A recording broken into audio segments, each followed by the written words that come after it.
My name is Urszula Chowaniec, and I am responsible for bringing you here today. And I'm a part of the team that set up a eMigrating landscape, a project of series of seminars. Today we have a great pleasure to have with us Professor Irit Rogoss for Goldsmith University and a Polish artist, Joanna Rajkowska. My interest in geography has been not so much in artworks that illustrate the problematics of contemporary geography, but in the way in which sort of contemporary creative practices perform a whole set of what I think of as geographical problems. One of them is the Enlightenment project and Colonial geography. And these are two very, very linked projects that have to do with the sort of mapping out of the world, and the mapping out of the world from the centers of Western knowledge and the centers of colonial power. Another register of geography is national geography. This is a later project which emerges with the nation state of the 19th century, and in which borders become one of the most important, restrictive, sort of operative tools of geography. So national geography aims at the kind of containment and coherence of what is within and the division of that entity from what is without. And thirdly,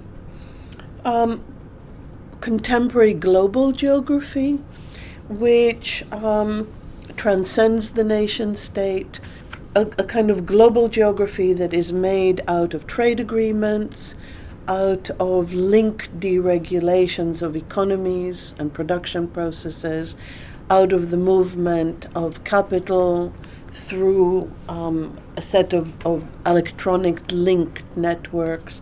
And so a geography in which we have to think not about centers of production, but about a kind of diffuse model of production which is divided into a whole set of entities, assembled at other entities, distributed at other points of dissemination, etc. And so we have these three registers of geography, which of course are continuously operating simultaneously.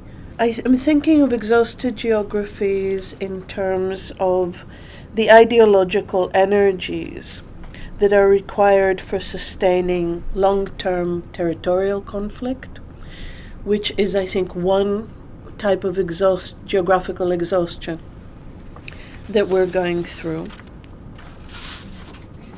And the other is the counter-system to that of global geographical management, which is emerging from the many economic and organizational processes that have emerged at the interstices of top-down macro-political globalization. Another one is co-citizenship, Etienne Balibar's notion of co-citizenship, where he talks in a very interesting and elaborate way about the case of the sans-papiers in France, and the fact that the condition of being without papers, the condition of living in a country in which you have none of the trappings of legality and legitimation, should not be resolved by the simple attempt to grant legality and the ability to visibly participate. That instead, what is necessary in response to the condition of the sans-papiers is what he calls co-citizenship. That the sans-papiers crisis needs to be taken up in order to re-examine those who have belonging, those who have citizenship. What Balibar is arguing, and I think this is a very, very important argument in order to exhaust geography, is that it is not the simple question of alleviating a condition by thinking of it as a lack, but as recognizing it as an important stimulus to re-examine our citizenship. The pressure from campaigns such as the Sans-Papiers campaign is one that needs to produce a shared condition of co-citizenship. So I think of co-citizenship as one of the ways of exhausting geography, of exhausting the lines of division and containment, identity, legitimation that are granted by the machinations of geography.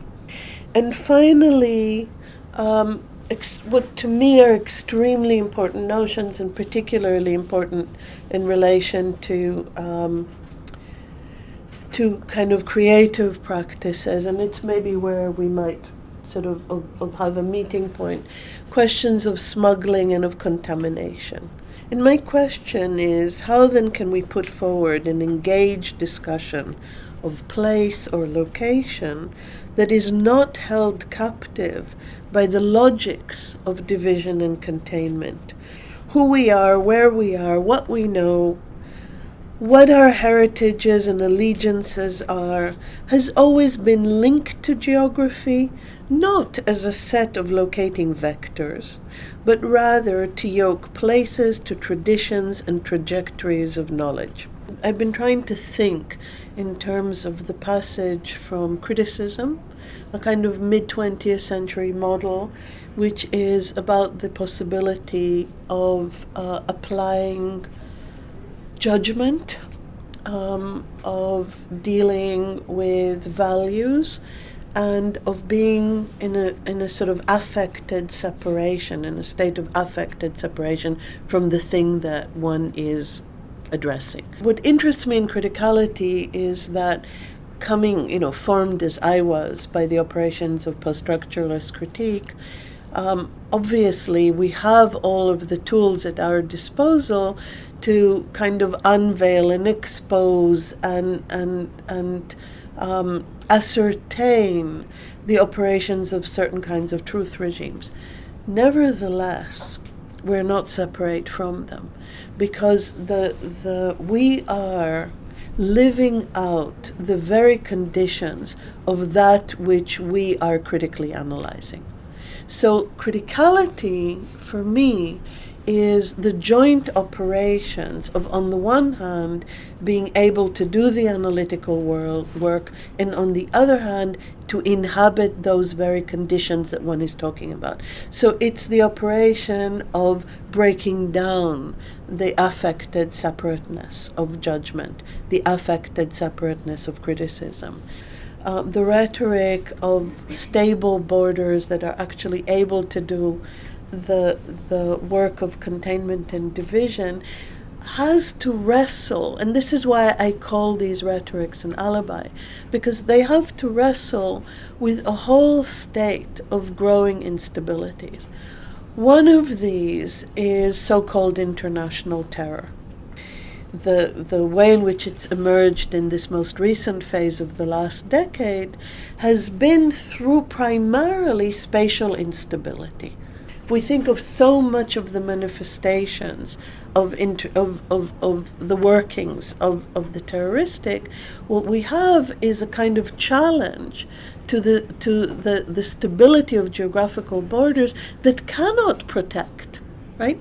It doesn't really matter how many armored divisions and how much barbed wire and how many sort of regimes of control. And so the protection then moves into these kind of bureaucratic regulating mechanisms about who's allowed to come in and who's allowed to go out. And going out is as much a problem as coming in.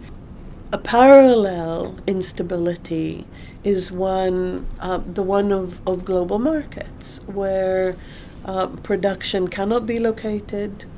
It cannot be located neither at the level of production, nor at the level of distribution, dissemination, nor at the level of consumption. So that, again, is a kind of huge challenge to the instability of classical geographies, national geographies. I wondered, you eventually went away from geography and talked about politics. Why couldn't you talk about exhaustive politics rather than exhaustive geographies? Geography sustains the ability of absolutely bankrupt politics to perpetuate themselves in a kind of naturalized way. And so that's why I talk about geography. Joanna Rajkowska and her presentation. I would like to mention that it's really great honor for me to be able to relate my project, one of them, to exhaustive geographies, and present a really gloomy project, which is called Sumpfstadt, which is a German word for swamp town. I will read the story. This is a part of my book, will be published this year by Zero Books, and I thought that that would be the best kind of frame for exhaustive geographies.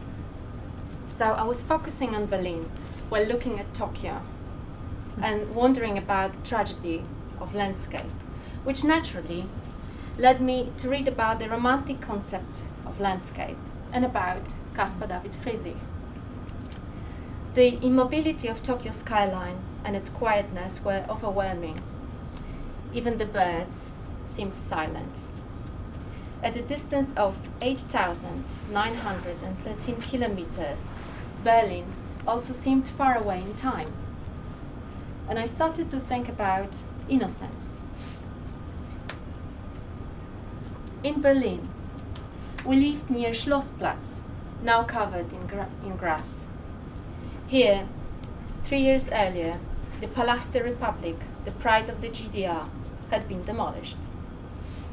The grass was fresh. Memories of the palace, too.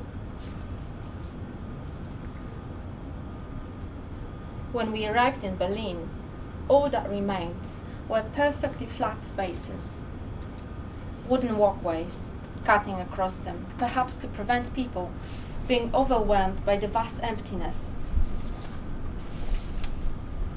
And I started to take photographs of this place. That's a contact sheet. So one of these wide green spaces had been excavated. We could see the city's buried skeleton down into the cellars of the Prussian palace, which stood there before the communist authorities decided to replace it with the Palast der Republik. I thought about the innocence of this place, trying to avoid the dangerous territory of guilt. Is it possible to think about innocence without considering guilt? The windows covered more than 8,000 square meters of the facade.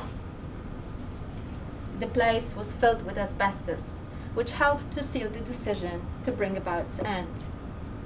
After the fall of communism, the decision was made to demolish it. Many artists and intellectuals rose up in its defense.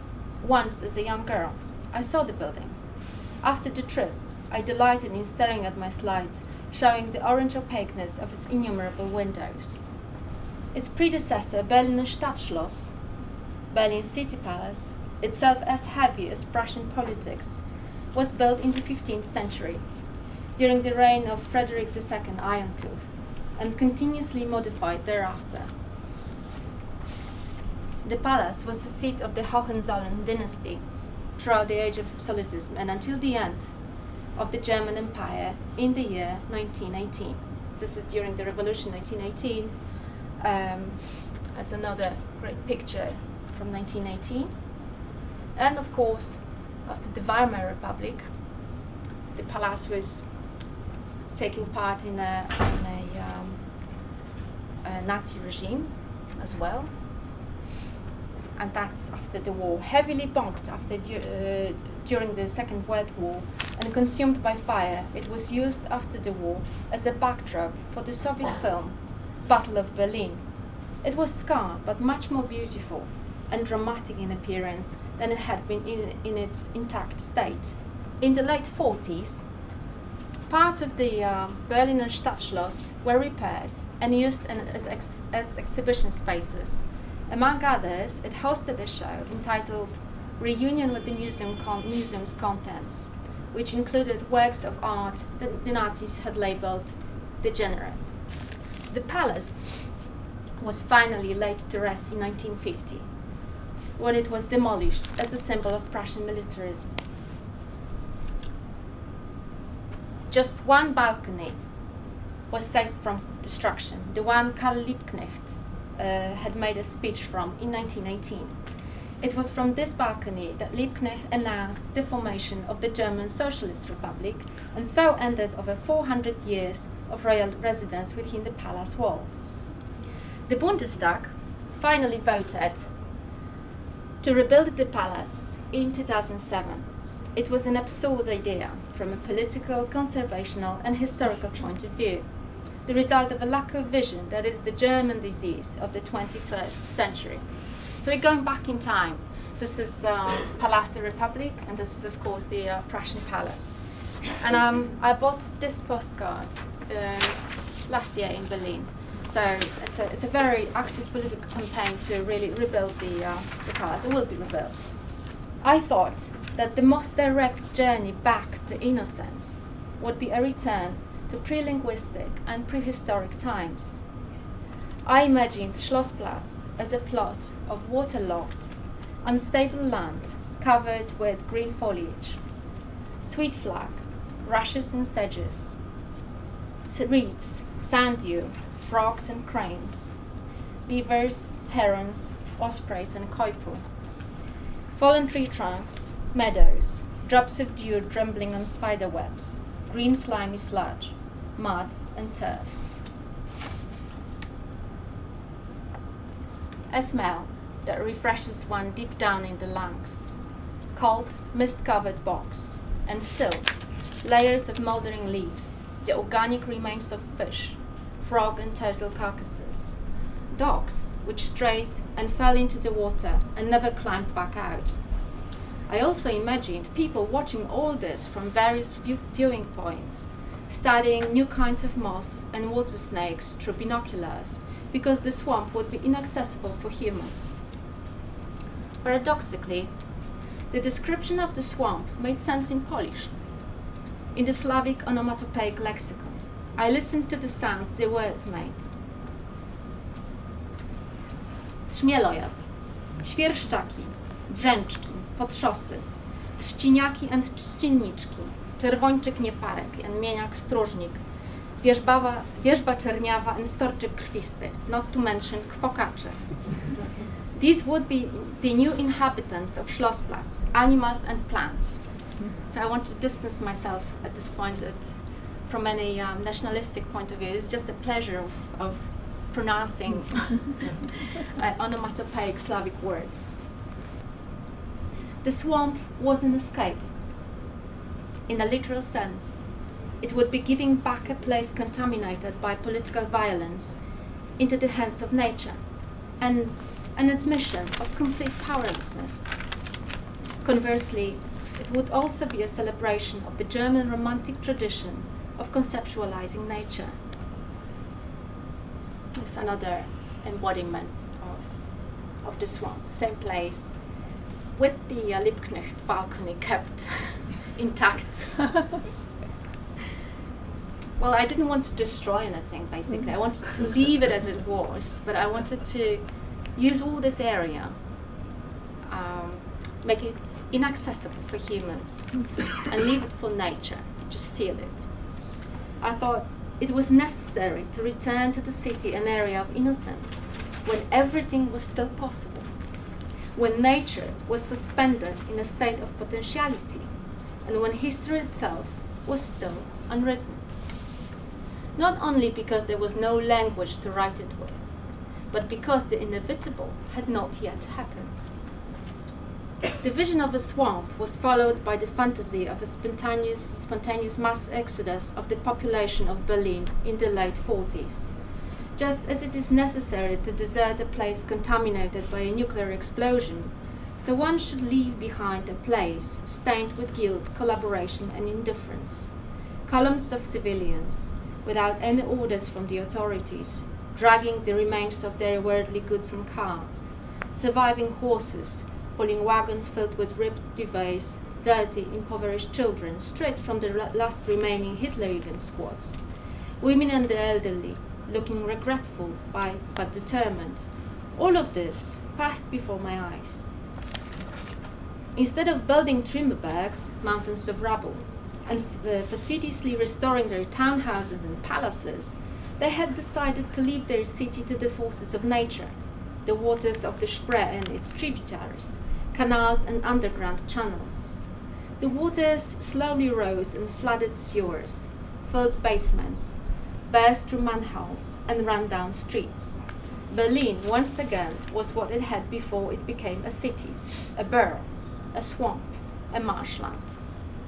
I just wanted to say that thinking about exhausted geographies, what I really like about it is that it's so hot. It's a hot thinking, you know. It's a desire basically that lies behind it, and this is why I could relate to it with my dreamy projects. And I think that it's in a way of forcing a miracle, you know, and believing that it is possible. So, yeah. Thank you. So my question is, what is the relationship between geography and space and decay? Because it seems to me that there's another form of linguistic turn, or a language that, especially Joanna in her last presentation, imposes through nature, connecting nature to the act of innocence. I mean, nature is not innocent. Nature is mute. It's innocence. It's the act of ascription that makes nature innocent.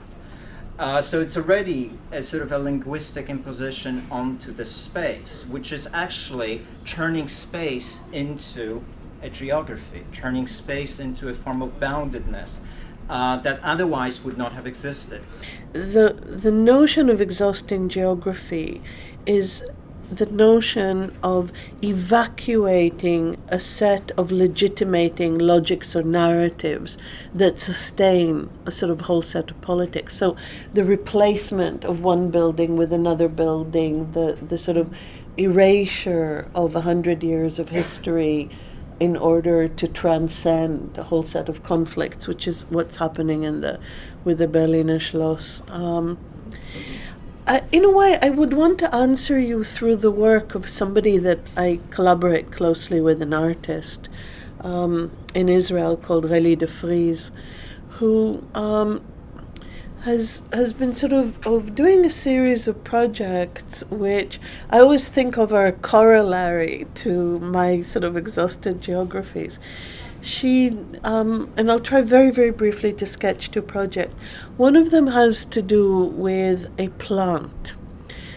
She's a geologist and a landscape architect and an artist, and she works with all these bodies of knowledge simultaneously, informing one another. And she's been on the track of this plant, which is called the akub, and it's a very, very central plant to the Palestinian kitchen. And it grows in the hills of Judea and Samaria. And it's a very unusual plant because it starts racinated, and then once it begins to bear fruit, it detaches itself from its roots and it becomes a tumbleweed. It's there. You know, these are the kind of points of exhaustion where you show up the logics, but not criticize them, not say, well, this is the legacy of this, and this is, you know, bad Zionist knowledge, and this is bad post-colonial sort of legacies, and so on. But you, in a way, pull the rug out from under them. You say, no, that's just a constructed geographical knowledge, right? There's a whole other geography to the region. Or there's a whole, you know, or there are plants that absolutely refuse border regimes. And they won't stay in place, you know, and they create weird connections between places like Gaza and the West Bank that are not allowed to have a connection. But the akub, it moves around very quickly, and it makes connections. A swamp, as we call it, is also a construct. You know, so we invented a swamp in a way. A swamp doesn't know that it's a swamp. So it's a construct in a construct. We, you know, the further we move, you know, we're inside of the box of the box of the box. So, of course, plants are not innocent, obviously, especially those who. There's one plant that really likes the ruins, for example. then wherever the bomb falls and creates a crater, this is the first plant that appears. So, you know, it's ambiguous always. But you know, this project has lots of contradictions. It's built on contradictions. So on one hand, it's based on romantic tradition. Of course, division, the nature and the culture and blah, blah, blah. We're staying outside of the nature. So it's also there. So it's all big lie in a way.